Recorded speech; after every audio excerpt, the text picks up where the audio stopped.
at dbesttoys.com. Get a Gateway 14.1-inch Ultra Slim notebook or an HP 14-inch laptop at the best prices in TNT. Get the Fire 7 tablet for $474. You can also shop the latest Amazon Fire Sticks. Call now at 32-DBEST to order or visit us in-store at Forces Flagship MacBean. Shop online now at dbesttoys.com. Free delivery available throughout Trinidad and Tobago. Cash or links on delivery. Folks, we're back and better than ever. Your show have always appeared to be a show that is focused on going to the cause or looking to the cause. We hardly ever talk about the white-collar crime, though. We always talk about the ones that involve more as physical violence against individuals. The citizens will only measure transmission when water starts to flow through their taps. The Constitution doesn't talk about local election. Contract mafia that's responsible for looting the country, and they own and operate these politicians. So if you are running a country and you can't say nothing as a prime minister, please take up your bag and go. It is not comparative to the murder figures, but it is in fact very high. I believe he's protecting certain individuals.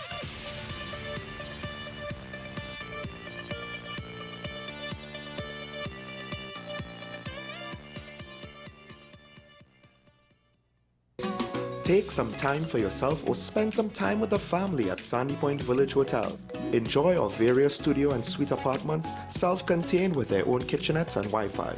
We also have our famous 100-foot swimming pool and our beachfront restaurant, The Steak and Lobster Grill. And our location in Crown Point puts us near the center of activity from the nylon pool to the local nightlife. Call us and make your reservations at 639-8533, 389-2378 or email us at sandypointvillagehotel@gmail.com. WESN.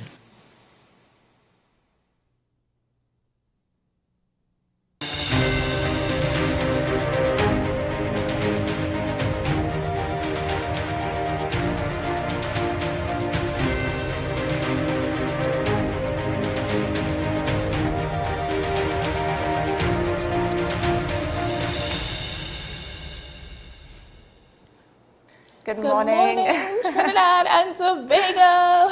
Welcome back to the program this morning. We are so excited to be here as always. Yes. Happy Wednesday. Happy Wednesday. So this morning, with the general election just weeks away, so we're staying on trend yet again.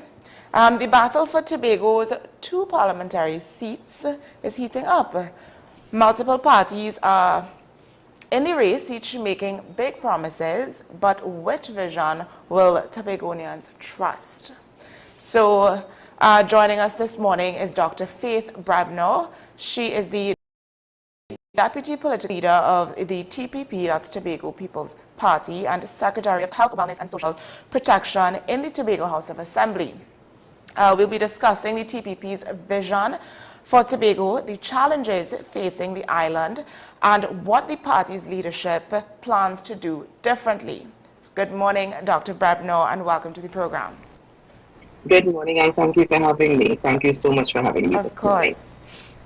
So, Dr. Brebno, you've urged Tobagonians not to waste this election, even warning that by the time the next Tobago House of Assembly election comes around, there may be nothing left to vote for. That's a strong statement, right? So what exactly is at stake for Tobago in this election? So if you've been following the Tobago autonomy discussion, the current Tobago House of Assembly has been in existence for 44 years. This year we celebrated 44 years. And the iterations of the Tobago House of Assembly to get to the point of where we are now has been a struggle. What do I mean by that?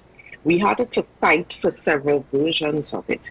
And when we say fight, we mean in the Parliament of Trinidad and Tobago to fight for this thing known as autonomy. The Tobago House of Assembly is a creature of a level of autonomy for the people of Tobago, where we are able to determine for ourselves and we are able to chart the course and we are able to execute on our own behalf. the policies that are important to the people of Tobago within this union known as Trinidad and Tobago. And what we've been saying is that what we need to be a better contributor to this country known as Trinidad and Tobago is greater autonomy. And that greater autonomy can only be gathered if we are doing it in a peaceful way through the parliamentary system, where the Tobago East and the Tobago West seats must be voices that speak resoundingly on behalf of the people of Tobago in that Tobago autonomy struggle. Currently, we have 2 members of parliament who are not speaking on behalf of Tobago. They are speaking on behalf of their political party, which is the People's National Movement. What we are saying to Tobagonians is that you finally have an opportunity in this election, though it is called very quickly, to vote for 2 representatives who are the representatives of the Tobago People's Party, who will represent you, represent your needs, represent the wants of the average Tobagonian, and not to just follow what their party or what their masters are saying, because we are here representing the people of Tobago, and this is an opportunity to do this. And let me explain why. When we look at the configuration of the potential outcome for the 2 major parties in Trinidad, we have been following it closely, and we recognize that the seats will be so close that the 2 major parties will need to have meaningful conversation with the Tobago People's Party if we are the ones, or when we are the ones elected, to ensure that they have even a simple majority in the parliament. And that gives us bargaining power, that gives us the ability to negotiate on behalf of the people of Tobago. And I am telling the people of Tobago that this is your opportunity to ensure that the 2 representatives are 2 representatives who will bargain on behalf of you and not any other political party because they have to. So let's look at it, I want to look at it this way. The TPP is a relatively new party, right? And it's competing against well-established parties. So we have, apart from the PNM, there's the PDP, which is also, PDP is Tobago, you know. So how do you plan to convince skeptical voters that Tobago People's Party is the best option for Tobago? So the Tobago People's Party was birthed out of the fact that the leader of the PDP indicated to all of Tobago that he was the owner and ruler of the PDP. And he literally took his party name and party symbol and left.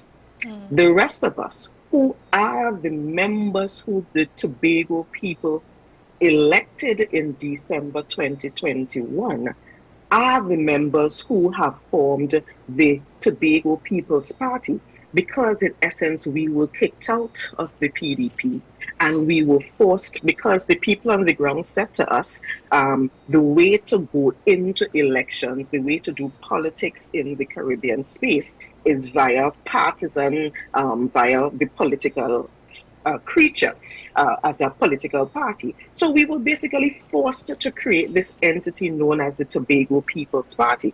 So we are the ones actually who have the support of the people on the ground, because we are the ones who continued executing the mandate that we went into the December 2021 election with, where we won resoundingly with 14 out of the 15 seats. The players are all the same, and it is literally only the leader of the other party who kicked us out, who said he is the boss and this is his thing and nobody can talk to he, and all of that.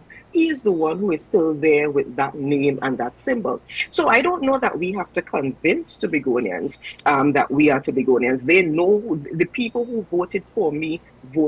They know who I am, and they also know that I am no longer a part because I was kicked out of that other political organization. So I am confident that they will see that the people who are currently on the ground running the Tobago House of Assembly are the ones who are asking them to vote for your Tobago People's Party candidate for East and West.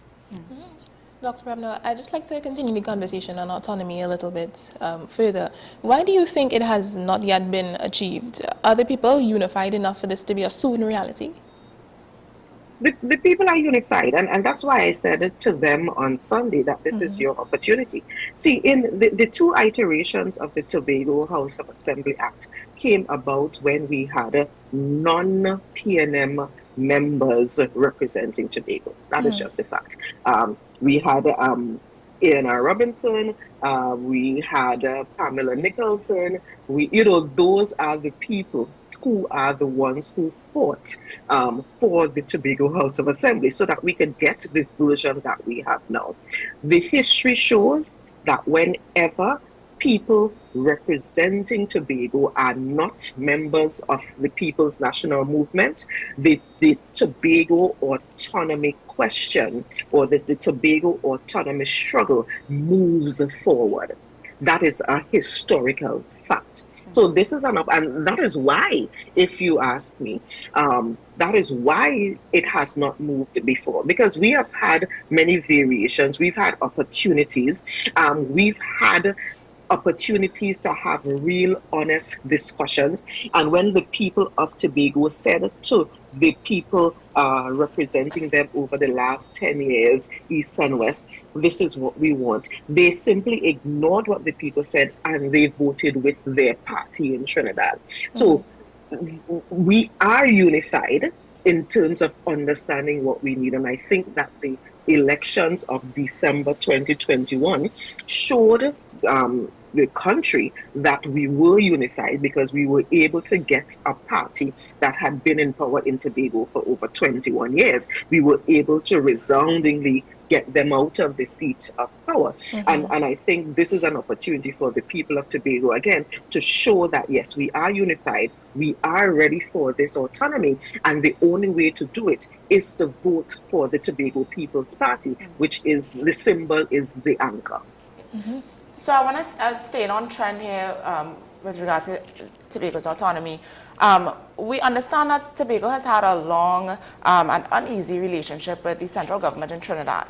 So in practical terms, what does real autonomy look like for the TPP, and how would you plan to push that agenda forward once elected?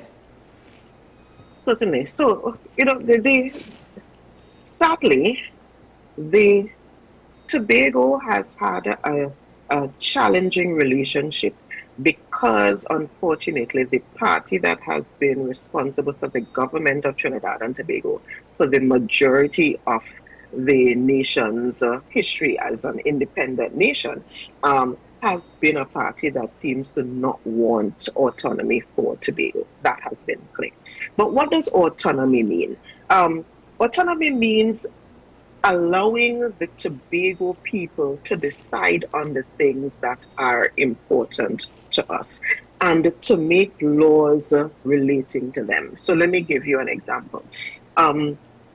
The way the THA is set up right now, if the Tobago House of Assembly, and we've done it, want to do a bill, want to create a law pertaining to anything that is relating to Tobago. So we're not talking about changing a national law. We're not talking about changing something that would influence Trinidad. No, we're talking about something that is important to Tobago that will influence Tobago. We have to take it to the Tobago House of Assembly, the Assembly Legislature. We have to debate on it. And when we debate on it, we will create something that is known as a Tobago bill. That Tobago bill needs to be taken to the cabinet. And this is where you need to pay very close attention. It has to be taken to the cabinet. And the cabinet will then decide whether it will take it to the parliament to be debated in the parliament and to then become a law in Trinidad and Tobago. We do not have the authority right now to say that this is something that we need to do. We need this law created and get it sent directly to the parliament even, or get it sent directly to the president. The way municipalities in Trinidad, for example, can create their borough laws and their municipality laws. We do not have the authority to do that. And as an example, we actually did that a couple of years ago, where we were talking about implementing a mechanism to protect our marine space. So we're talking about the sea area right around us. That was sent to the cabinet, and it has never seen the light of day, possibly because that is not of importance to the cabinet, and that might be rightly so, and that would be fine. But it was important to the people of Tobago, and we are yet to get that as a law to allow us to monitor and to allow us to protect our marine space right around the island the way we want to. So that is a simple example of when I say autonomy, what I'm talking about. The other side of autonomy has to do with the fact that we are interested in improved revenue sharing. What does that mean? It means that the resources that are used to run the country known as Trinidad and Tobago are primarily coming out of the sea, oil and gas coming out of the bed of the sea. And we recognize that there's quite a lot of oil and gas fields around what would be classified as Tobago waters if Tobago were a country separate. And we are just saying, because this is around our space, we should have a better discussion as it relates to how we share those resources, and not just give us the 4.03%, which is the bare minimum that the law says that we are supposed to get to run everything that we need to do on the island. Those are just two examples of what we're talking about. So, Dr. Brebner, I'm just reading an article here where the PDB's Tobago West candidate, Curtis Douglas, said, "So I'm saying to you all, and I quote, when the anchor referring to the TPP symbol hits salt water, it rottens. And as a fisherman, the chain does burst. Come home." What does that mean to you, and what do you have to say in response to that? There is really no reason to respond to that. The people of Tobago are interested in having honest, important, difficult conversations about the issues that affect our lives. This is not a puppy show, this is not a comedy show, this is nothing like that. When I am talking to you and when I am making reference, for example, to increased revenue sharing, I'm doing it because as a secretary with responsibility for health, wellness and social protection, where in last fiscal I was given $20-something million to do all of the development that needs to happen on the island as it relates to health, as it relates to wellness, as it relates to social protection.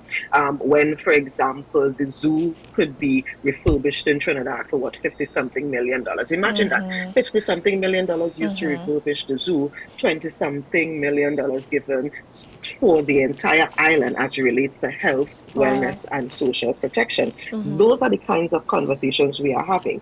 The conversations that you are hearing on the other side sound exactly as you said. It's not serious. It's an unserious kind of conversation, and I don't know that Tobagonians are listening to them and taking them in and ingesting what they're saying as being important or as being critical to the people of Tobago. The people I meet are telling us that they want us to continue this fight on their behalf, and that is what we are doing. All right. I must say I respect your position on that. I think sometimes the parties are too focused on quarreling with each other over things of non-concern. So I must say I respect your position on that. Thank you very much. I want to jump a little bit now on the displacement controversy with regard to the relocation of residents for the A&R Robinson International Airport.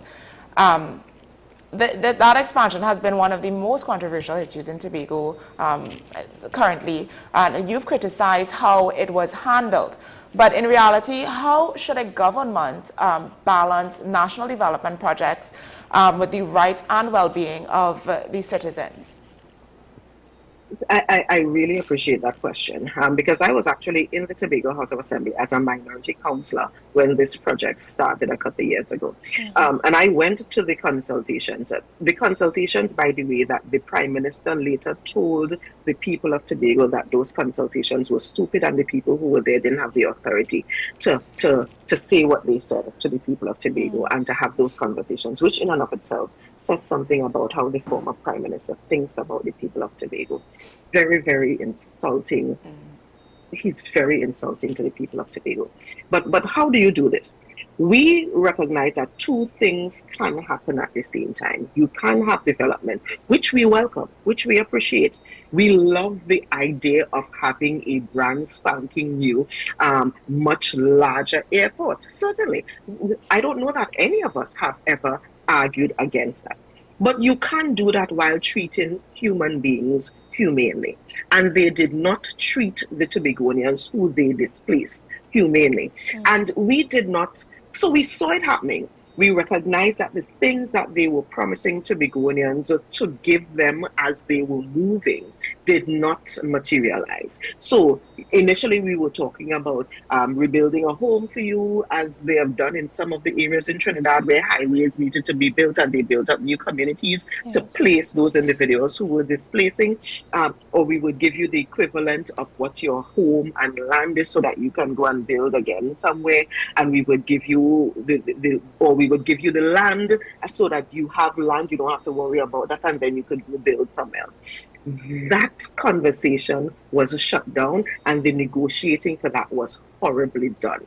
And on top of that, what we did not even realize, which is what the Minister for Finance said a couple months ago, when somebody asked him about cost overruns for the airport, he actually got up and boasted about saving 46, I think it is, $1 million for the relocation part of that project, which means if you can identify $46 million as a saving, it means that you had budgeted that $46 million and whatever else, and you did not spend it. That is what a saving is.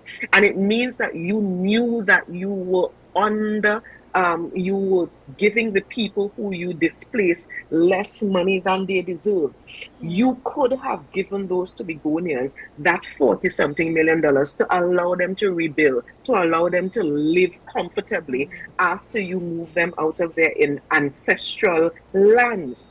But you didn't do that. And that to me is a perfect example of why we need 2 Tobago People's Party representatives in the parliament, because the Tobago East and the Tobago West MPs sat there quietly while the government of Trinidad and Tobago did that level of injustice to the people they were there to represent. And they are the 2 people who are asking Tobagonians to vote for them again after you sat and presided over that and you said nothing on behalf of the people you are supposed to represent. No. We believe that you can do things humanely. We believe that you can walk and chew gum at the same time. And we have actually come in and we have actually been helping those residents by paying rent for them. Because yes, some of them, what they recognized with the money that they were going to get, because it was not enough, because it was done so badly, by the time they paid rent for the year while they were trying to build their homes, they did not have any money left back. So the Tobago House of Assembly, with the meager 4-point-something% that we've been getting, we have been paying those people's rents to allow them to build. We are the ones who said to them, the land that you are supposed to be getting to build back, instead of paying this exorbitant market rate, we are going to give you it for peppercorn. And by the way, if all you could pay is $100 a month, go ahead, go on your land, start the bill and pay the $100 a month. That is okay.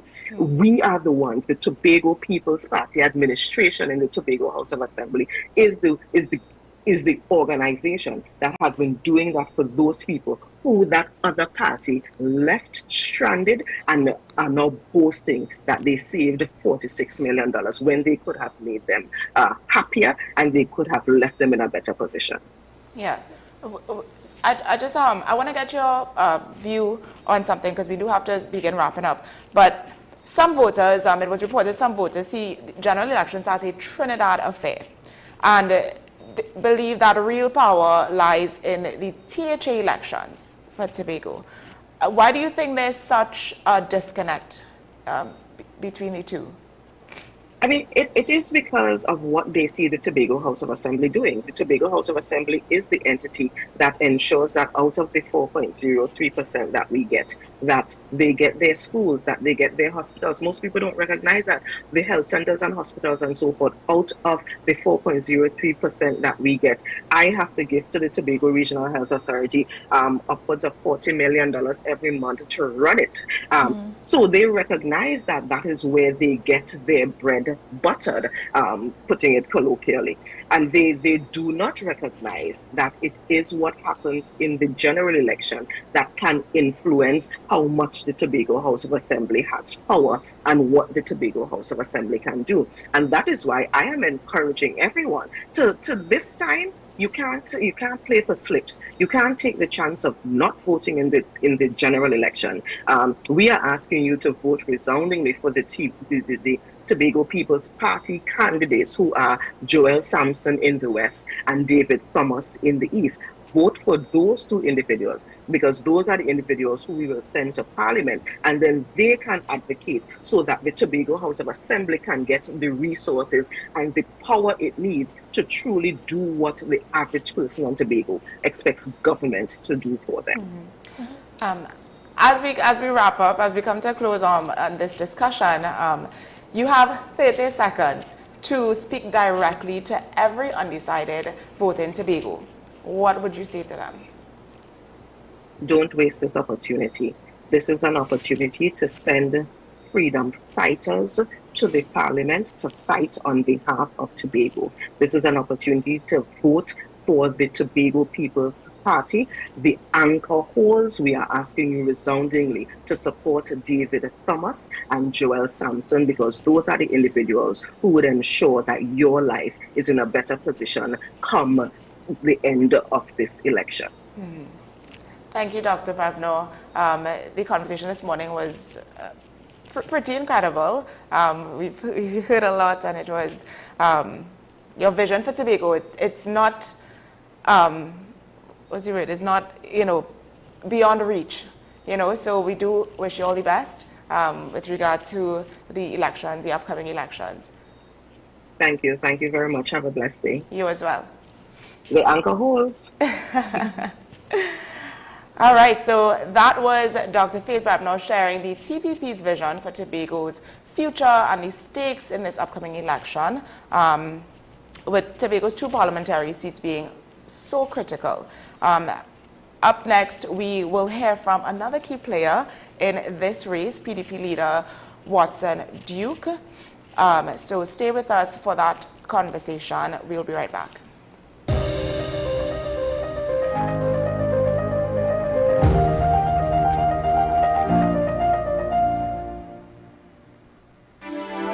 My name is Dr. Joanne Williams-Carroll, and I am the Director of Behavioral and Mental Health at the Community Hospital.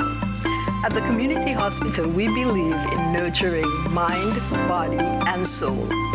Through our counseling and chaplaincy program, we will provide you with support and strength you need to help with your mental and emotional well-being. Give us a call. The Community Hospital of Seventh-day Adventist, where good private health care is affordable. Our award-winning show is back, and this season promises to be even more exciting than before. What's Up, Doc isn't just a title. It's a call to action for anyone who wants to improve their health and well-being. Join us on this thrilling ride towards better health on WESN Content Capital. Every word, every line, every paragraph depicts a real moment in someone's life. A father, a sister, a mother, a brother. We at Newsday are dedicated to you, the people, and through independent, unwavering journalism, strive to always bring your stories to life. Because your stories are more than just words. Newsday, independent and credible. Doctor. Good morning. Knowing how to tell authentic is as easy as 1, 2, 3. Find it, match it, search it. Step 1. Find the style number on the tag. Step 2. Match the style number inside the jersey with the number on the tag. Step 3. Search it. A quick Google search of the style number will verify the jersey is authentic when the search results match the jersey being searched. Don't be fooled by counterfeit jerseys. Before you buy, remember to find it, match it, search it. Fan Zone, 2 locations nationwide. Center City Mall, Chaguanas and Movietown, Port of Spain. Nationwide delivery available.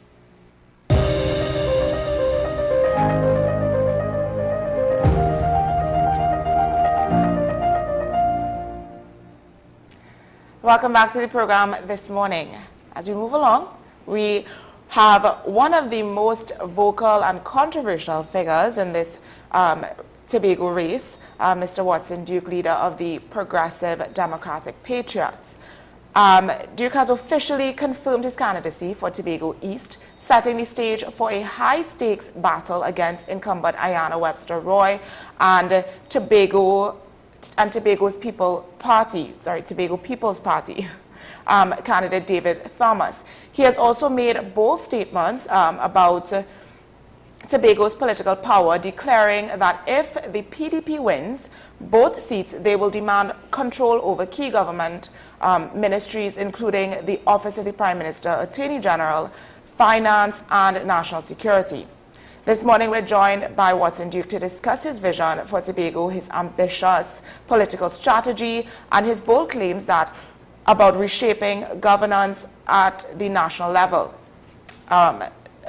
So, good morning, Mr. Duke, and welcome to the program. Good morning, ma'am. Good morning, Tobago. Good morning, Trinidad.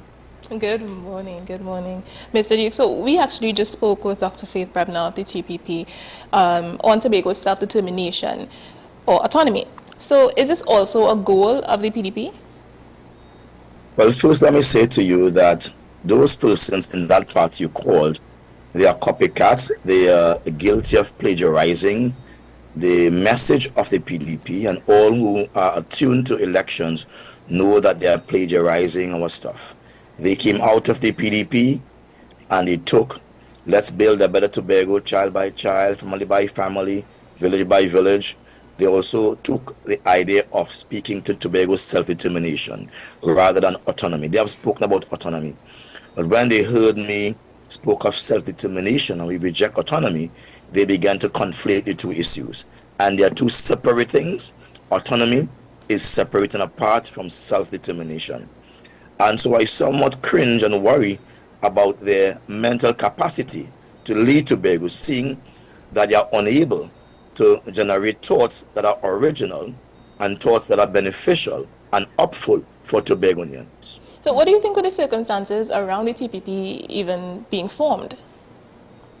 Well, like one guy said, who is a person for Tobago West, Mr. Curtis Douglas, he said, look, if you build a party on lies and deceit and these kind of stuff, the foundation would be weak and it will crumble. He also said, as a fisherman, he said that, look, if you put a chain in salt water with an anchor, the anchor will rotten and the chain will burst. He spoke of all of these things. What we are seeing is a party fighting for survival, gripping at straws, saying all types of wild things without any basis, selecting any and everybody to represent them. Listen to me, this is Tobago. Tobago, based on the census done, has over 60,000 people, but actually there are 40,000 people nonetheless living here. Let me go further to say, anybody who wants to represent Tobago must do so from a perspective of knowledge. Anybody whatsoever must do so from a perspective of knowledge. I don't think that the person they have chosen or any other persons within the Tobago island has a knowledge of Tobago as those within the PDP. We are in the trenches, and more or less we are in the school of academia, so we know, we understand, we feel the pain, we know where Tobago wants to go. And I would challenge any one of them to debate, any single one of them to debate. They do not know what they are doing. They are just sending people forward, brandish them as if they were gold, while they are really brass material. Tobago is not in that position now. They want persons who are sure of what they want for Tobago, because Tobago is sure of what it wants. Tobago must win at this point in time. Yes, we must win. And that I would agree with. But you mentioned earlier that there was a population of Tobago of 40,000. Where did you get that number? Because, I mean, I know it was 60,000. That's on record. People have checked out of Tobago without even checking out. You know, they've left Tobago without checking out. People leave every single day. They go to Trinidad, they go to the Caribbean, then they go to the States. Who is taking record of, well, all right, we don't have this amount of person anymore. So when you look at the polls, the electorate, the list of electorate, basically, there'll be many people living in a street, and when you check, those persons are abroad. They're all Tobagonians. They hope to come back one day, but there's nothing to come back to, because they have Tobago as a wasteland where nothing productive takes place, save and except CPEP, URP, and the persons in the litter eradication program walking around picking up things. We are a nation, we are an island of intelligent people, and therefore we must create jobs for those of us who want to use our brain and not just our hands in technical stuff. We want to use our brain to develop Tobago and make Tobago a first world country. No politician who have entered central government, nor the THA, has ever done that. You are forced to labor with our hands as if we were picking cottons. That's not what Tobago want, and so therefore the people are looking at PDP for a new horizon. So you said to make Tobago a first world country, but what are the PDP's priorities for Tobago's economic development, for Tobago's development to get to that first world status?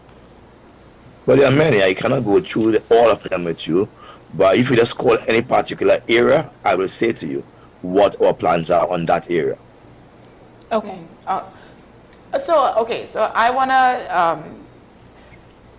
to, you've stated that, or you've made it clear that the PDP, if the PDP wins both seats in the upcoming elections, you'll negotiate control over the Prime Minister's office, Attorney General, Finance, and National Security. Now, why those specific ministries, and why do you think it's necessary to negotiate control? Well, it's important. I'm a negotiator. I spend a large portion of my public life negotiating. I deem myself, and many people deem me, to be one of the best negotiators in the country, and there are evidence to prove that. However, I must say that when coming to Tobago's business, with all the experience I have had, I know how to build a nation and what the tools are necessary for building a nation. Number one, we need to have the position of being Prime Minister. I dare say this, and I say it again, both Minister Stuart Young and the opposition leader Kamala Prasad-Bissessa, they are my equals insofar as governance is concerned. They have nothing on me at all whatsoever, not one single iota. Everyone knows me in Trinidad. I'm a national figure.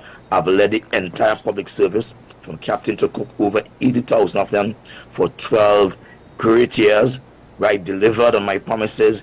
I was in the alley, in the streets, fighting with them, behind the desk. That's what I was. So I'm intimate with them. And I think if anyone who can lead the public service to excellence and efficiency, it is Watson Duke. None of them have had that experience. All of them came into governance with a golden parachute, parachuting their way into a job, into a constituency, and they do not understand the ground.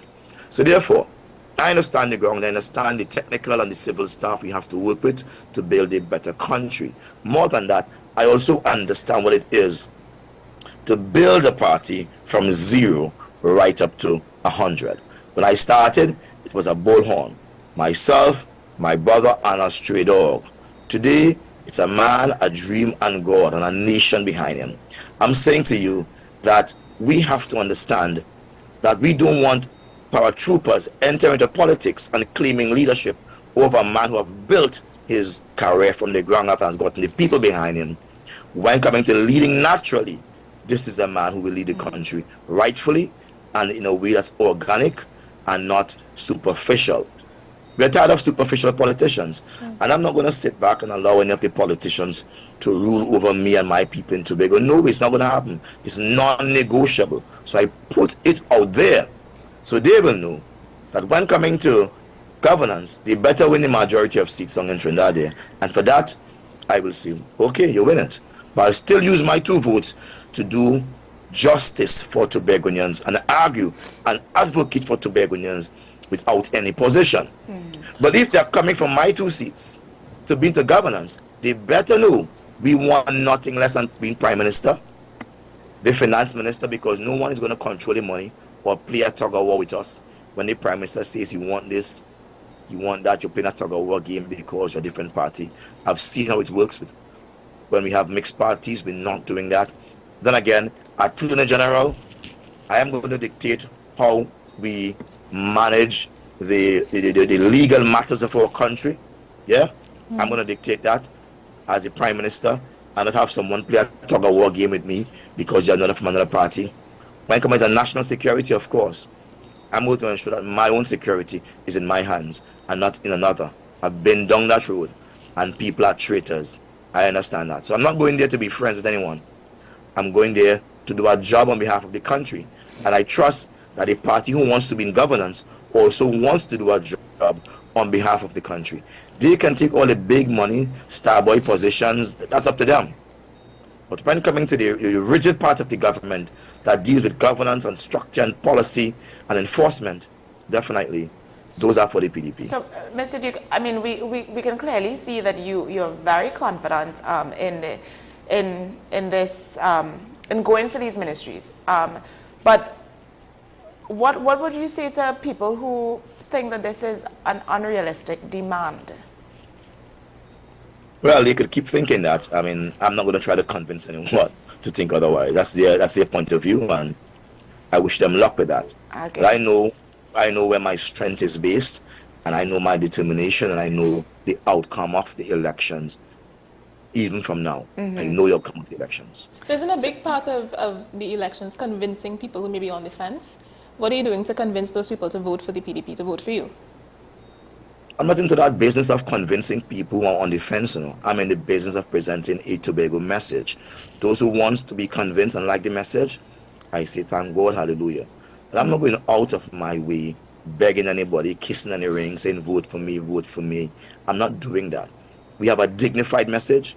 We have a message that resonates on the ground, and we have tailored our message based on the needs of Tobagonians. So this is not a politician or a party. We're not going around kissing any ring, buying votes, buying fridges, trying to do extraordinary things. Everyone in Tobago knows me, and if you ask me any day for anything and I have it, I'm going to give it to you. I try to help every and anybody without regard to the day or the timing. And I always speak my truth boldly and comfortably because it belongs to me, and that is my truth. So we're not particularly looking for persons who are on the fences. We are presenting a Tobago message, which is Tobago must win.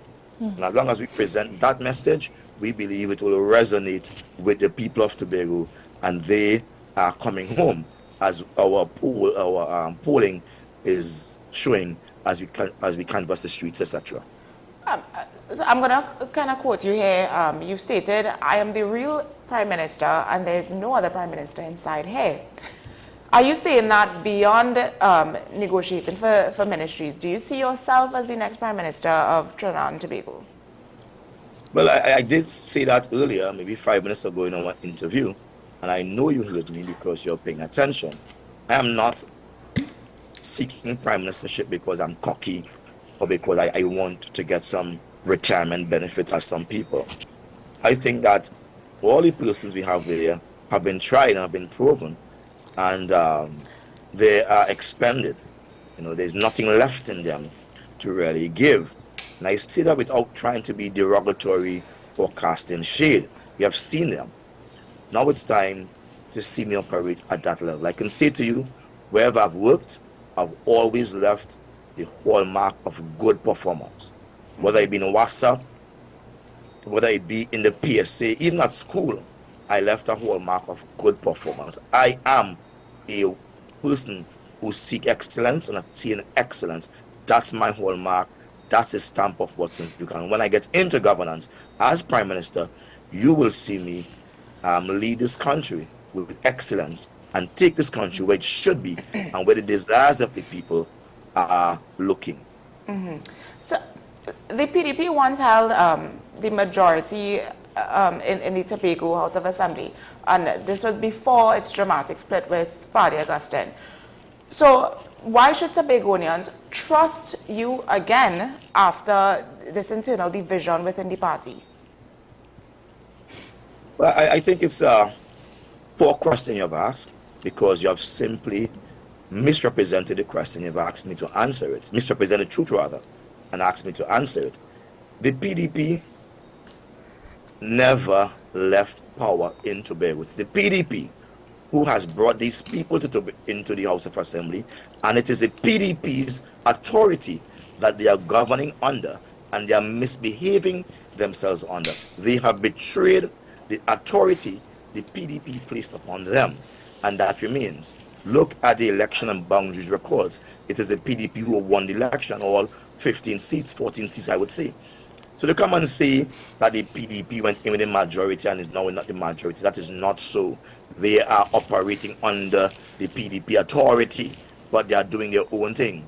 If a parent has 12 children, then the children remains with the parent, whether they curse the parent out, whether they change their name and the titles, regardless of whatever they do, whether they're talking to the parent or not talking to the parent. They could go and live in China, they could go and live in Brazil, they could go and live in Australia, Timbuktu, wherever they live.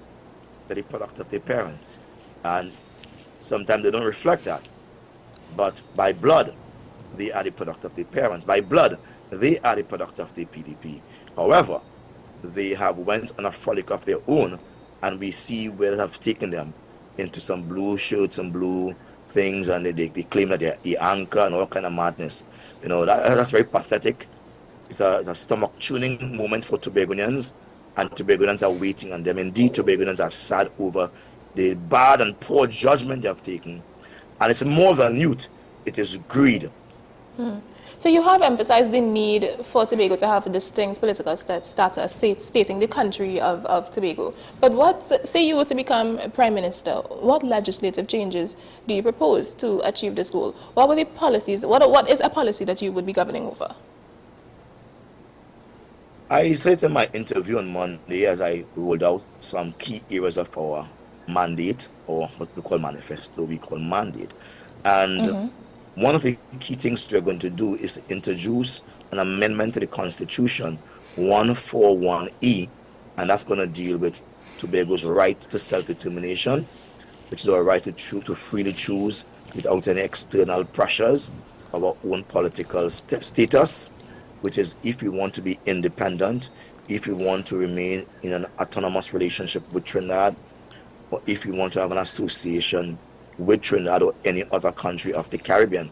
We also freely want to pursue our own economic, social, and cultural development. Those are benefits of self-determination, which is a cardinal principle rooted in international law and honored by the United Nations conventions, etc. So we are not mistaken about it. We can speak on that for hours because we have studied these things, we have done the research. However, when we introduce that legislation, it would give Tobagonians the right within a 3-year period or after that to decide if they are satisfied with the relationship with Trinidad, and if not, they can, through a referendum that is based on democratic and international principles and law, vote for their right to self-determination. And once they are voted, it is the THA now that will have to put the mechanisms in place to ensure that we move forward with our choice. The person will go to the polls and they will choose if they want to be fully independent. That's our right, and we hold our right securely. We are not giving up our right. We are not trading our right for any fish and bread. We are keeping our right. Tobago has never had the right to choose. We have been wickedly and vindictively forced into a relationship with Trinidad by Queen Victoria, by the Trinidad and Tobago Act in 1887, and further we have been deposed and denigrated and demonized to that of award in 1898 to Trinidad and Tobago. But who is Trinidad and Tobago? Trinidad and Tobago is really Trinidad posing as the country. So when Trinidad, meaning Dr. Eric Williams and Mr. Rujunat Capildero, when they would have gone to England to beseech the Queen's permission for independence in 1962, no one went with them. E.T. James, who represented Tobago, did not went with them, and his views was not solicited. There was no Tobago House of Assembly. We were simply a cog in the wheel of Trinidad, which was then called Trinidad and Tobago. So we never had the chance to speak, and that's an international right, that countries or islands who were under colonial subjugation must have the right to self-determination. We had been under the colonial rule of several European nations, 5 of them to be exact, for many, many years. And they forced us into a relationship just because of hate. And they denigrate us into a position of award. So from since 1898 to now, we have been a ward to Trinidad and Tobago. This is why Trinidad talk down to us. This is why they disrespect us and say, what you all can produce? Because really we can't produce nothing. The tractors for our agriculture come from Trinidad. All right? Our glasses come from Trinidad. Our ID card come from Trinidad. They have disrespected us. They have taken all our lands and put the documents in Trinidad. And when they want one, they go in, they pick out one, and they do what they want, and they steal it, and they come back and say, we own this. That foolishness must stop, and we are going to stop it. I'm very clear in my mind. This is not just politics. This is balancing the scales of a country called Trinidad and Tobago. Tobago must have its say, and we are determined that Tobagonians would have an equal place in this country called Trinidad and Tobago. I do believe that you have a strong voice, and I know that we are on the hour now, so we actually do need to wrap. But I wanted to just ask you a question on the displacement of the Tobagonians for the upgrade of the A&R Robinson Airport. Did you have any thoughts to be considered on that? I think it was a poor job by the Fali administration, very, very, very poor. They have left Tobagonians with their hands on their head and floating around, wondering if this is what they wanted. What should have happened? That those Tobagonians should have been given land for land exchange, right? And also be given a loan without any interest, because you are moving them from their place. So that should have happened. They shouldn't have paid 1 single cent. $1 for land is too much. And therefore, they should have been given a loan whereby they could have built a house to their own desire without any single interest, because you are moving them from where they were comfortable and where they were enjoying life. That's the PDP mandate for Tobago, progressive, democratic patriots. We are always democratic in our movements.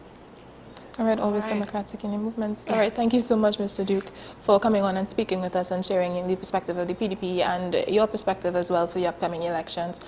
We do hope that you have a beautiful day, and yeah, have a beautiful day and a beautiful rest of your week.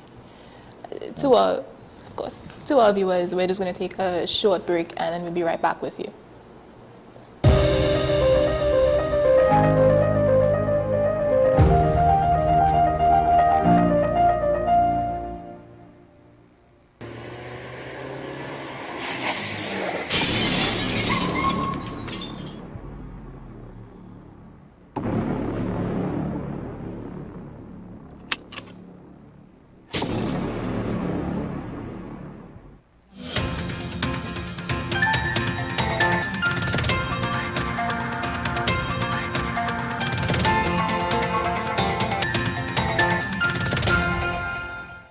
Here is your WESN News on the Hour. I'm Naomi Macnish. Thanks for joining us. Here are the headlines. Gonzalez withholds comment on police killings. Princestown man dies after car crash. Police bitten by dog during raid. And internationally, White House security breach. Signal chat exposes U.S. strike plans. Now for the details. National Security Minister Marvin Gonzalez has declined to comment on the sharp rise in police-involved shooting deaths, stating he needs all the facts before speaking publicly. So far, 23 people have been killed by police this year, 9 more than the same period in 2024. Gonzalez, who recently took over the ministry, acknowledged the challenges ahead and pledged the government's support for security agencies. He also responded to concerns about police morale, saying he is still assessing the situation but has assured officers of the ministry's backing. A 65-year-old man from Princestown has died following a car crash in San Fernando. Lochan Siraj was driving along Dr. Leroy Callis Street on March 23rd when his car veered off the road and hit a parked vehicle. He was taken to the hospital but later succumbed to his injuries. No other injuries were reported and investigations are ongoing.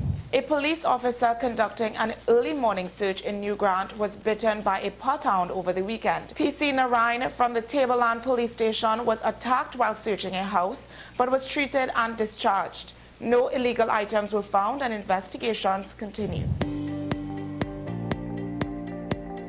A major security lapse has rocked the Trump administration after a journalist was accidentally added to a Signal group chat where top officials discussed a planned U.S. strike in Yemen. The group, which included Vice President J.D. Vance and CIA Director John Ratcliffe, debated policy and operational details. The revelation has sparked bipartisan outrage with calls for investigations into the breach. While the White House has downplayed the issue, speculation is growing over possible high-level resignations.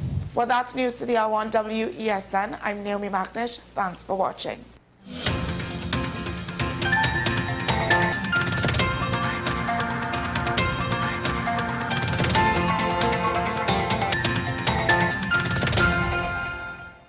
Our award-winning show is back, and this season promises to be even more exciting than before.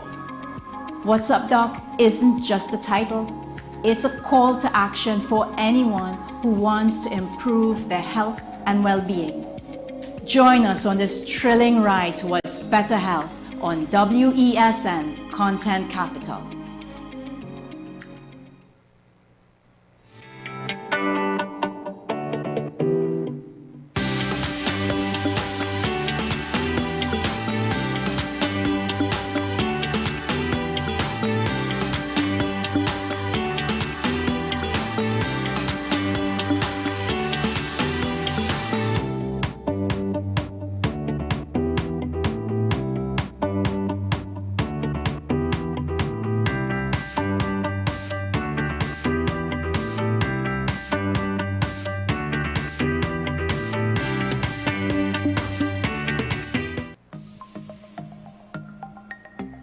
Knowing how to tell authentic is as easy as 1, 2, 3. Find it, match it, search it. Step 1. Find the style number on the tag. Step 2. Match the style number inside the jersey with the number on the tag. Step 3. Search it. A quick Google search of the style number will verify the jersey is authentic when the search results match the jersey being searched. Don't be fooled by counterfeit jerseys. Before you buy, remember to find it, match it, search it. Fan Zone, 2 locations nationwide. Center City Mall, Chaguanas and Movietown, Port of Spain. Nationwide delivery available. Folks, we're back and better than ever. Your show have always appeared to be a show that is focused on going to the cause or looking to the cause. We hardly ever talk about the white-collar crime, though. We always talk about the ones that involve more as physical violence against individuals. The citizens will only measure transmission when water starts to flow through their taps. The Constitution doesn't talk about local election. Contract mafia that's responsible for looting the country, and they own and operate these politicians. So if you are running a country and you can't say nothing as a prime minister, please take up your bag and go. It is not comparative to the murder figures, but it is in fact very high. I believe he's protecting certain individuals.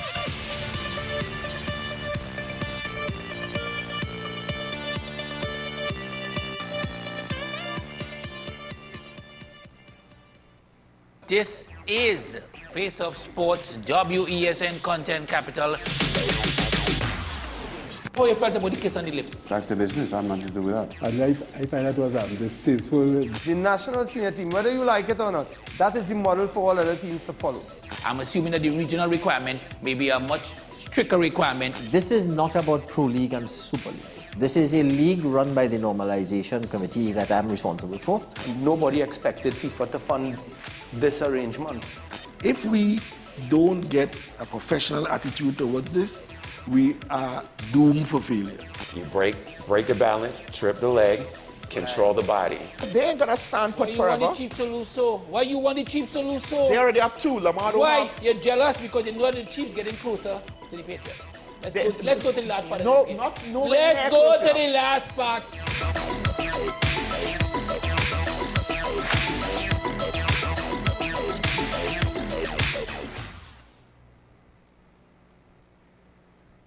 We are tackling the hard-hitting topics, some controversial topics, some topics we sweep under the rug.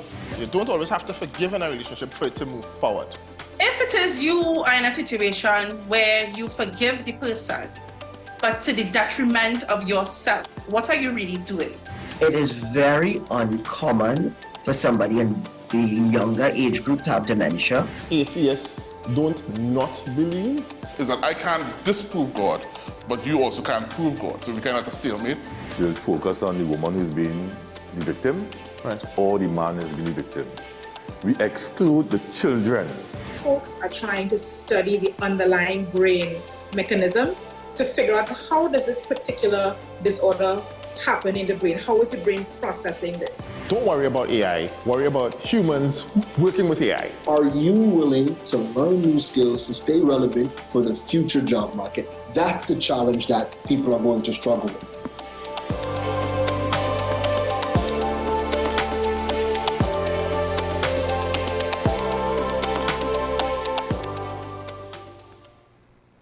You are watching Strictly Legal on WESN Content Capital. Just give an overview of what exactly is that split arrangement. Nah, you don't need to register nothing. You don't need, we can do that another time. But then it becomes a hit, and then everybody starts to want to claim.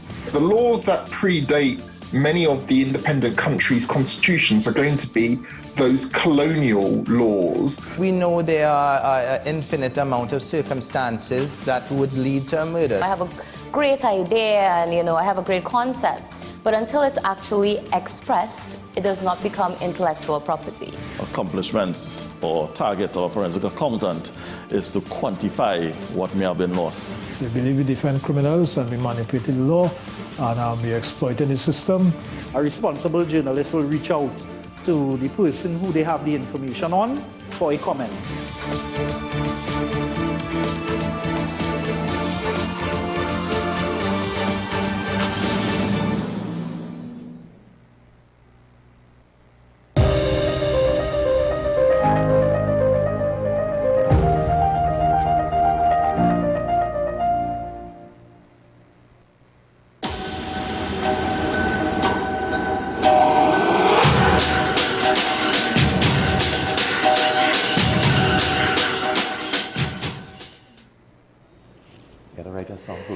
Welcome back to the program this morning.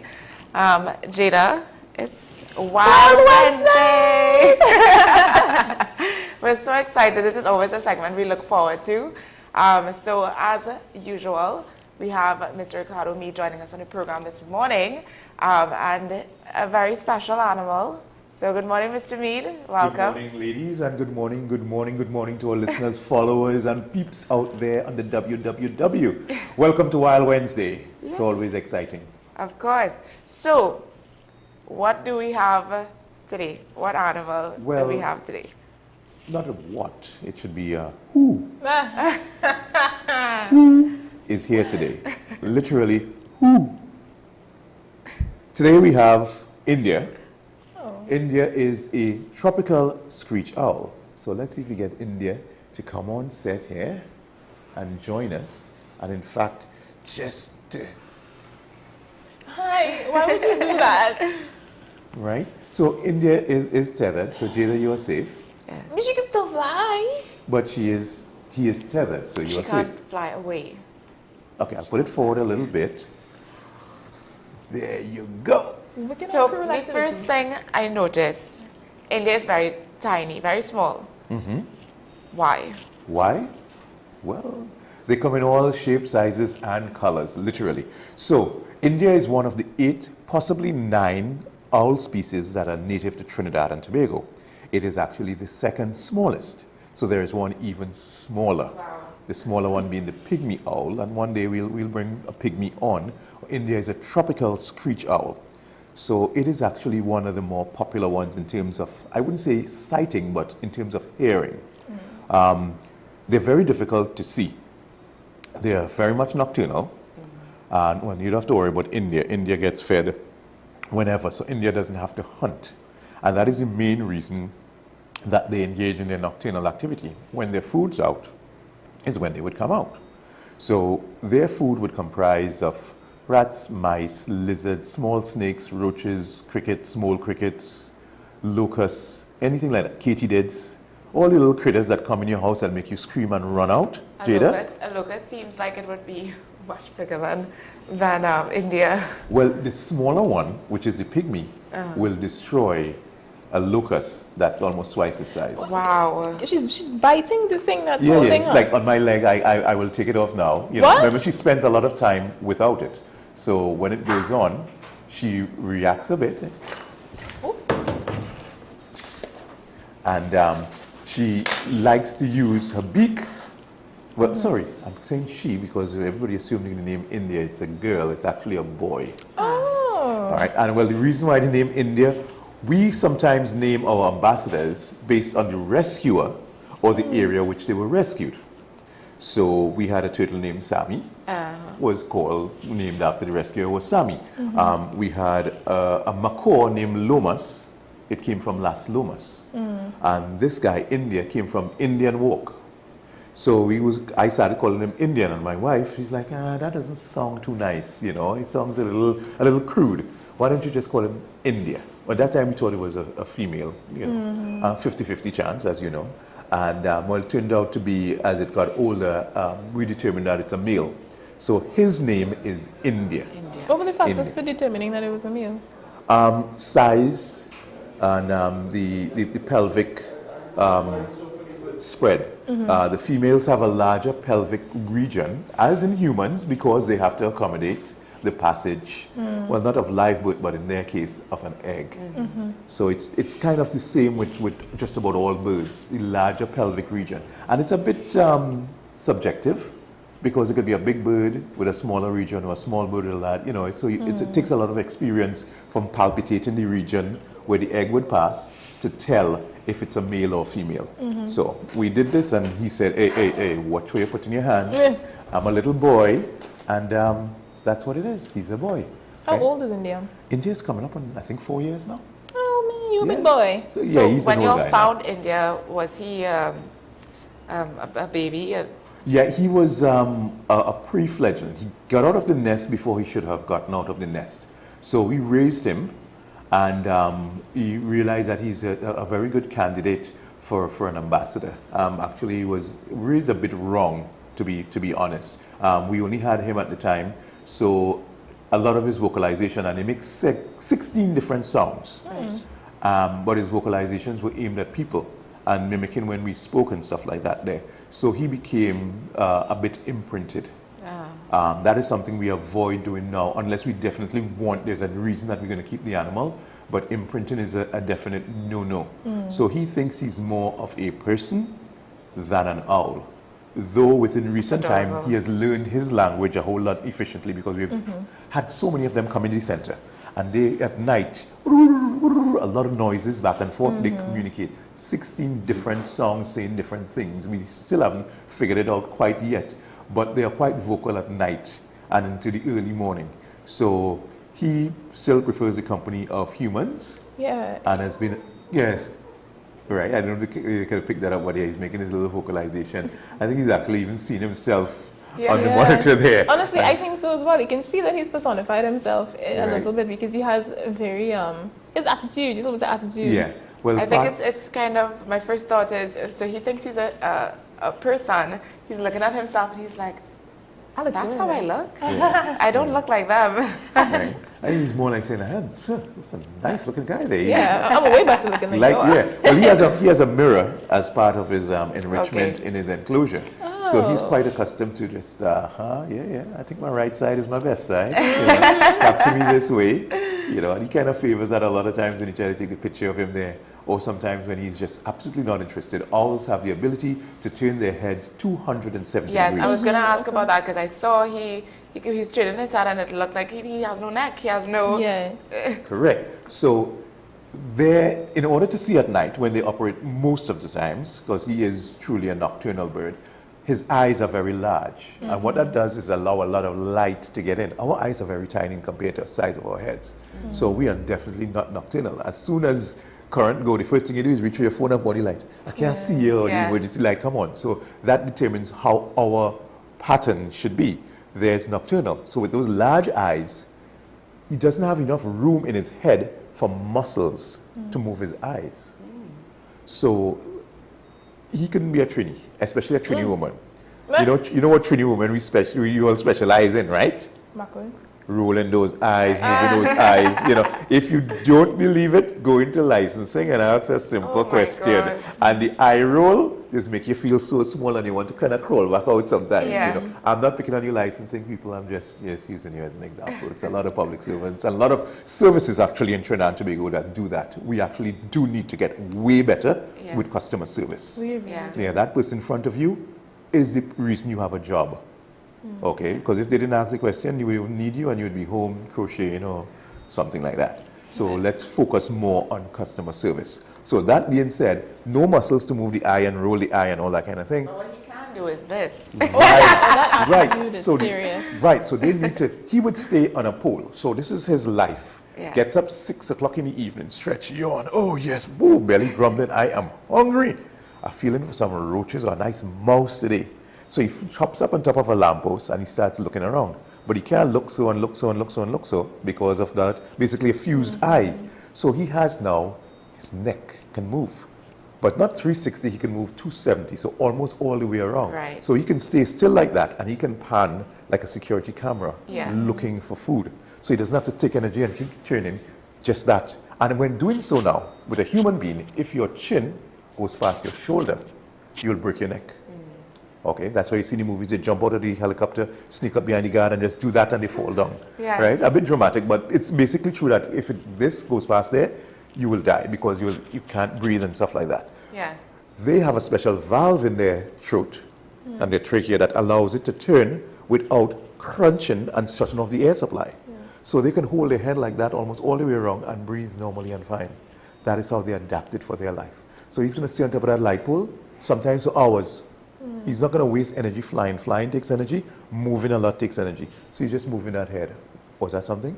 And you see, he turned and looked at me there. They also have amazing hearing. So the shape and that sort of disc on their face allows the sound. So it's like someone talking to you and you didn't really hear and you do so, what you say? So it draws that sound in, yes. Again, vocalizing because humans are speaking. And based on where he hears the sound, he will focus his attention and then he can swoop down and grab with his mighty talons. Oh, I have him on a short leash. So even if he flops, he can't come your way. So I have him here, literally under my thumb. Okay, so. It's a pretty significant wingspan, actually, Yes. for his body size. Yes, because owls have the ability to fly silent. Imagine sneaking up on a mouse. The silent flying is because of the big wings, not because of the amount of feathers. It's a whole combination of factors. The big wings, so they don't have to beat fast like a hummingbird. A hummingbird, you can hear a hummingbird. A hummingbird passes you, sometimes you duck because you swear it's a plane coming to you. You heavy right? wing. With those tiny wings, because it has to move very fast. But with these, he can more float. He's almost like a kite. And the feathers have serrated edges that allow the air to pass through, and he doesn't beat and make that whoop, whoop, whoop sound.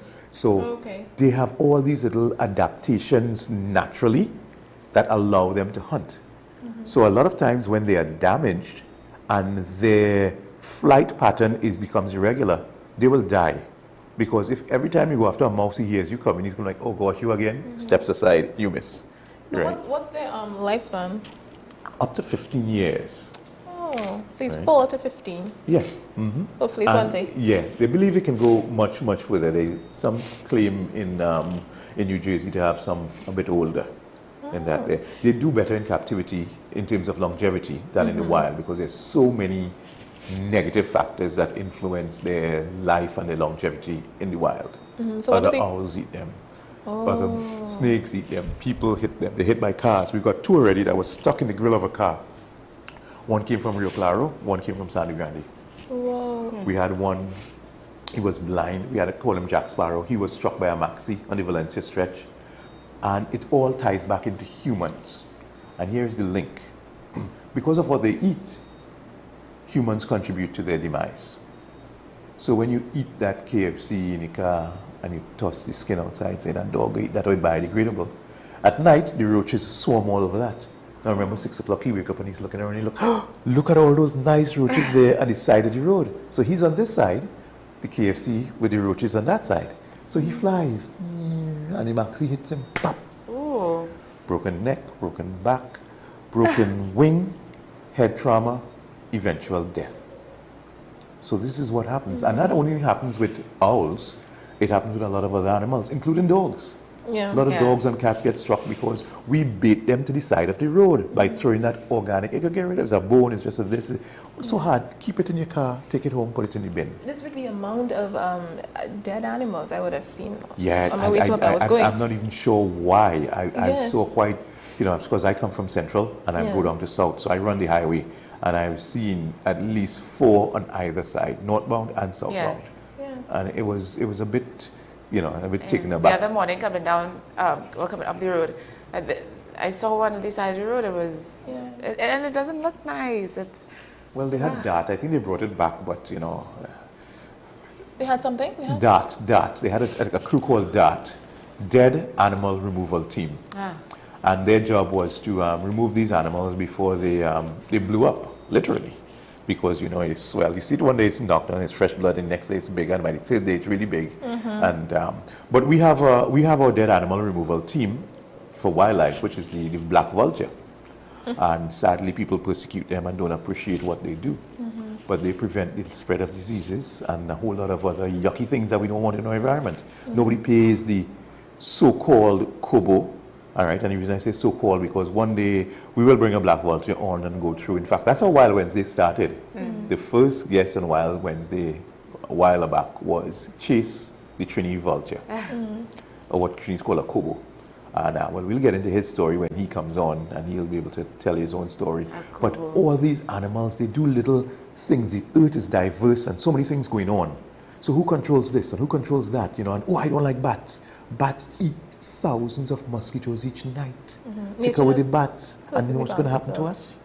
Mosquitoes is one of the deadliest animals in the world. Yes. It's between mosquitoes and flies for killing people. After people, of course. Yes. But after that, it's mosquitoes and flies. But you don't like the frogs, you don't like the bats. These, you know, you don't like the lizards. You know, people vex these lizards, come in the house and they mess up the place. I said, isn't that better than dengue?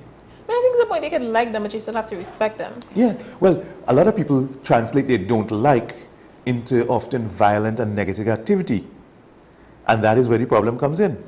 So they will see the lizard, they don't like it, and they will bop it. I don't mind the lizard because the lizard goes after the insects, and I prefer the lizard over the insect. No, I mind the lizards. I'm sorry. I can't be around them. But I will not hurt them. I can't hurt them, but I can't.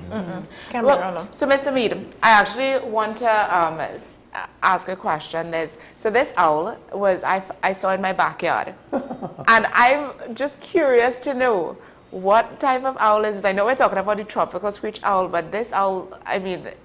That's one of our future guests. That is a pygmy owl. Oh. The smallest owl in Trinidad and Tobago and the second smallest owl in the entire world. That is also known as a jumbie bird. It looks like that a jumbie. That is the truth. It's scary. When you meet it, it'll be the cutest thing in the world. They're really amazingly cute. But they're like about the same size as India. Well, the picture, no, he's about half the size. Oh. He's tiny.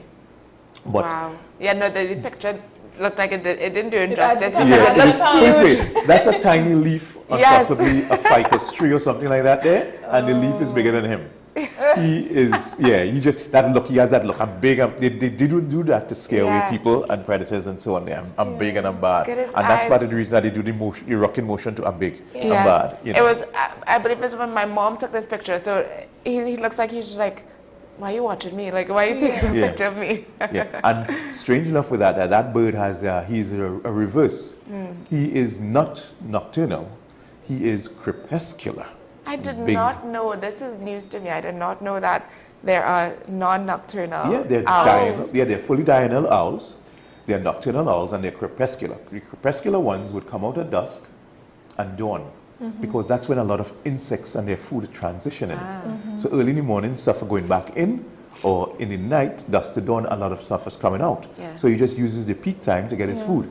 So a lot of times the food, that's all after you sleep and so on there, food is going to determine how you are. Is that something that they figured out on their own, or is that's just, I mean, nature, that's just how it happened? It would have to be that way from literally probably millions of years ago. Right, you know, so they just figured out. Everything works with, you know, and adaptation. Everything has to adapt. If you can't adapt, you will become a dinosaur. In every aspect of life, always remember that.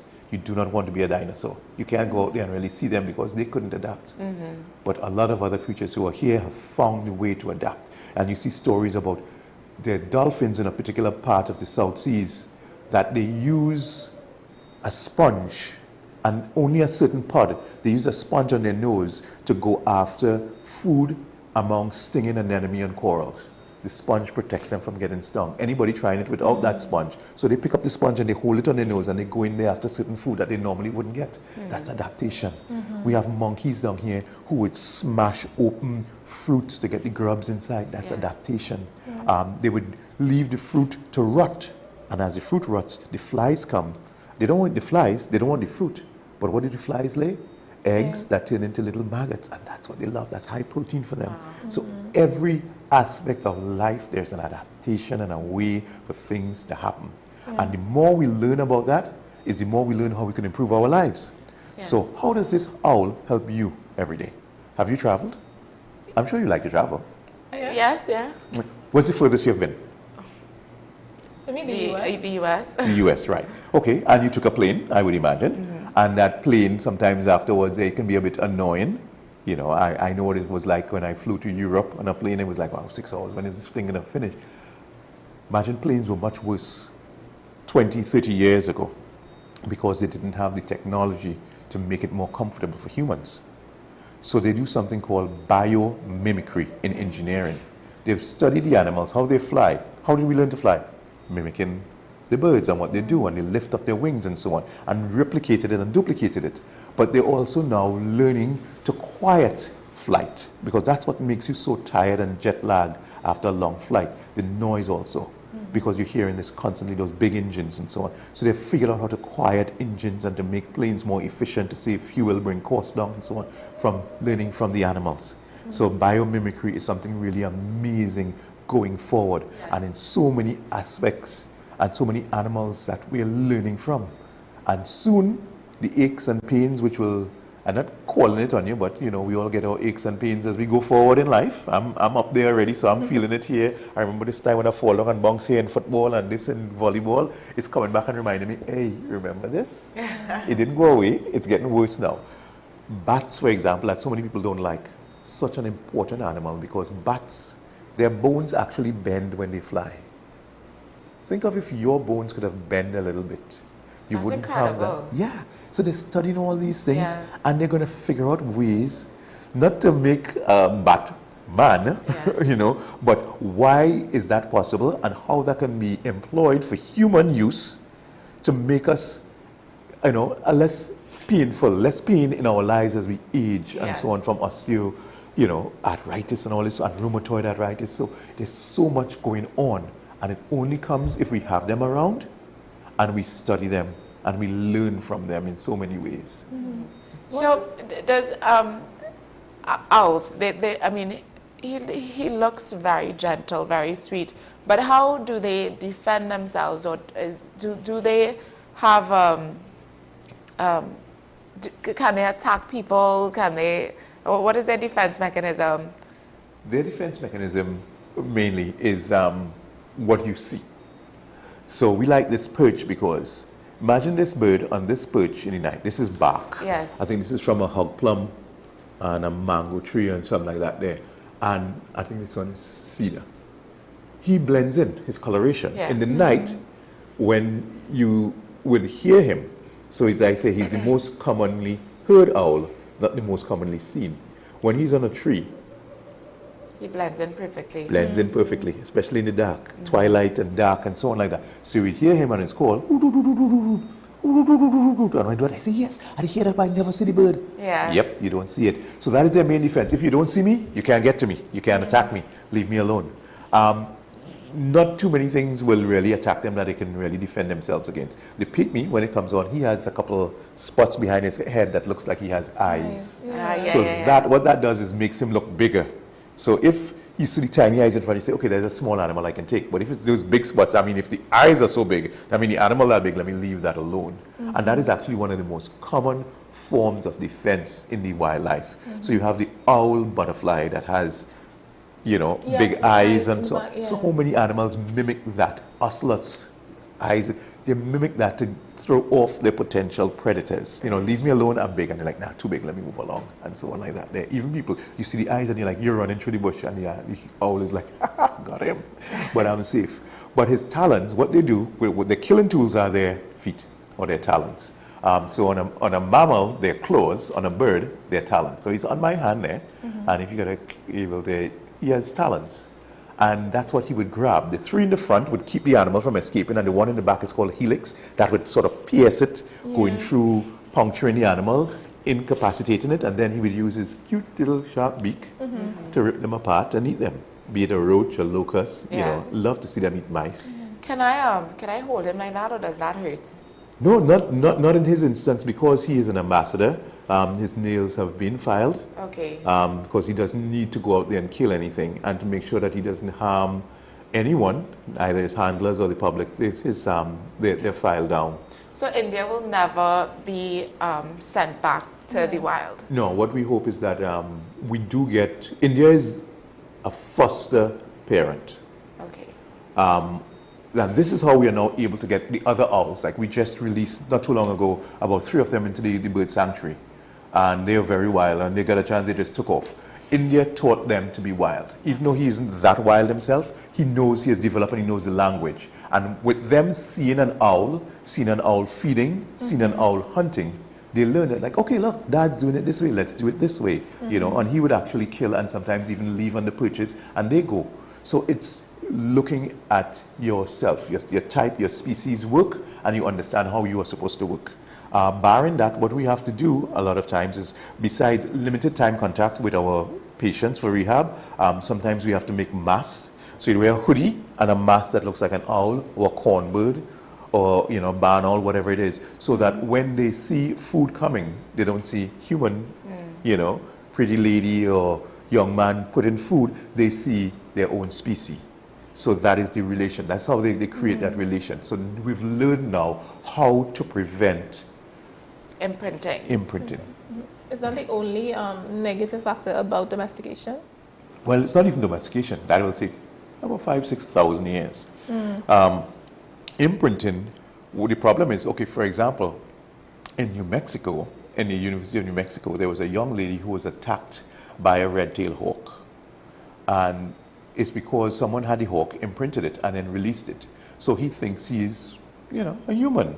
So he's on campus on a tree, and a lovely young lady walks by, and he goes down first. He flies down in front of her, and he's doing his dance, like, hey, look at me. Hey, I like you, look at me. And she's like, this crazy bird, walks around him and goes away. And he jumps down in front of her, look at me, I'm doing my dance, and waving his tail and doing his colors. And she walks past him again. He's like, what, you're not taking me on? I'll give you, come on.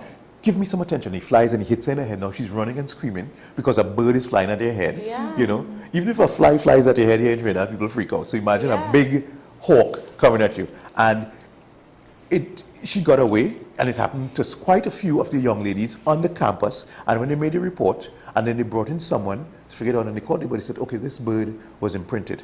It thinks he's a person, and they're very chatty, and to the point where they can be annoying sometimes. Some of the more chatty birds will just keep going at you, and you cannot do anything because this bird just wants to talk to you all the time, or calling for you for food and stuff like that, or just companionship. So imprinting takes the bird out of its element quite a lot. This bird isn't severely imprinted because of the time it spends in the cages and around the other ones, but it still has that quality that if it goes out there, it may come by your home, sit by your window, and now you're freaking out that every time you open your eyes in the morning, these two eyes are looking at you, trying to come in your house, that sort of thing. So it creates a different element of the human-wildlife conflict that we should not really be creating. If the animal is imprinted, its place is definitely not out there in the wild unless you can rewild it. There's a process, well, parrots, that can happen because parrots live very long and they're very intelligent. They can be rewilded and put back in the wild. So that's what we do in a lot of parrots, that people who have had from since a baby, and after a year they can't stand it anymore, we rewild them, get them back into the wild. Are his feathers textured enough to help him with the scratching that he's doing all the time? No, I think just now he was trying to, he's picking at the Yes, ankle. yeah, But yes, when he goes yes. under his feathers, like when he goes to like scratch under his feathers, grooming himself. They have a gland right above their butt. It's like a chicken. Just imagine chicken on a rotisserie, right? When it passes through. What they call the butt is not that little gland. That's what's the name? Ophidial gland. It produces oil. And they reach back there and they put their beaks on it and the oil comes out and they now use that now to groom and preen their feathers to make sure the feathers only work when they're aligned properly. So when they get ruffled and frostled, you hold them, the feathers go like that. And then they take the thing and they groom it and they come all straight and they align. That gives them the maximum amount of lift. So birds and so on preen and groom themselves all the time using that oil gland. So you'll see him doing that, you know, and then if he's moving like that, the thing is anyway, he's like, move out of my way, he'll try to lift it off and so on. what's that on his nose? There's a little like red mark or some mark on the corner of his nose there. Is it like a... That is actually, well, his beak, above his beak is his hair. That is actually part where, and if you look there, he has his little nostrils in there. So they're pretty much like us, to a certain extent there, right? So instead of lips and so on, they have the beak and they have their nasal capacity above there. So it's always good to observe that. We have to observe that all the time. Yes. Any discharge from that area could mean an infection, illness, and it'll have to be addressed. They do get respiratory infections just like us. In fact, most of our viruses and flus come from avian creatures, right? So right now with the bird flu in the US, you know, the world is starting to panic slowly, you know, and, you know, it's sadly is the part where I get to say, I keep telling all of this, I keep telling all of this. There is avian influenza that is in the Americas. When we say the Americas, we're talking about from Canada all the way down to the Falkland Islands. And we are just a little dots in between there. And the birds fly over our islands, they migrate to our islands. Right now we have a lot of migrants here. Okay, so the Trinis from Brooklyn and so on went back up after Carnival. The birds are still here. They've been here since October. Right, next month when it starts to turn spring, back in the temperate regions, they will go back up there. So we have ospreys, we have peregrine falcons, we have all different types of warblers, we have all different types of seabirds right here in Trinidad. They're not being checked and scanned for temperature and so on when they come down. So they could quite possibly bring the avian flu to our shores. So we must always be mindful when you see birds on the ground. One, it's good to call us, call the authorities and report it, because that bird may be the indicator of what is going on here in Trinidad. And while you do not care about the bird, you care about chicken. Chicken is Trinidad, and Trinidad is chicken. We are one of the largest consumers of poultry in the world per capita. So we can't do without chicken. So if our poultry industry takes a hit, we're going to be in real trouble. Well, I think we do have to come to a close this morning for Wild Wednesday. But before we close, I want to see Jada hold this bird. I want to see Jada, and I'm sure our viewers also want to see Jada hold this bird. So, Mr. As far as you Mead. didn't like anteaters, you don't like birds. What do you like, Jada? Exactly. Come on, Jada. It's a bird. I barely like humans. You really like humans? Well, newsflash. Guess what you are? A human. There you go. So you know what they say, right? Who sang the song Like Yourself? Like Yourself. Come on, Jada. Okay. So all right. So since Jada won't do it, Naomi. just reach out with a finger. Okay. India is quite the ambassador, right? Hold on it. Hold on it, India. Hold on it. You keep seeing the pretty right there. Back on, right there you go. And you can draw it back towards you. I'll keep the end here. Hi, India. There you go. Right. Jada, put the book down, please. Please. You're on TV. People are seeing you. Hi. There you go. Yeah. Lovely. Hey, Jada. Hi, India. Remember, India has been trained for the past 4 years. This is what he has done. He's probably met more than 155,000 people. He's my first owl. So, okay. Right. But, so we, like I said, we have to come to a close this morning, and I will let India and I will close off the show. Yeah? All right. So I'm going to leave you with this quote from Maya Angelou. It reads, "Do the best you can until you know better. Then, when you know better, do better." Mm-hmm. I love that quote. I'm sure the wise all will agree. Yes. So that brings us to the end of yet another program. Stay informed, stay engaged, and stay inspired. We'll see you again next time right here on AM Prime. Bye-bye.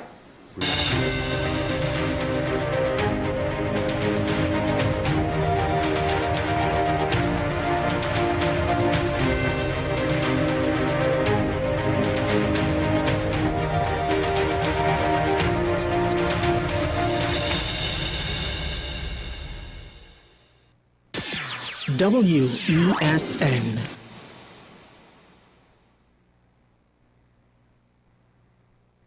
Do you need treatment for obesity or any related abdominal procedures? The community hospital now offers minimally invasive laparoscopic surgery done by an American-trained, board-certified surgeon with over 20 years' experience. Give us a call at 235-5479 for more information. The Community Hospital of Seventh-day Adventist, where good private health care is affordable. FanZone, your reliable, authentic supplier, has just gotten better. You can now visit our website www.fanzonett.com for your authentic wear and collectibles. The only place where you can use both your Visa debit and credit cards. Visit our website fanzonett.com to make your purchase today.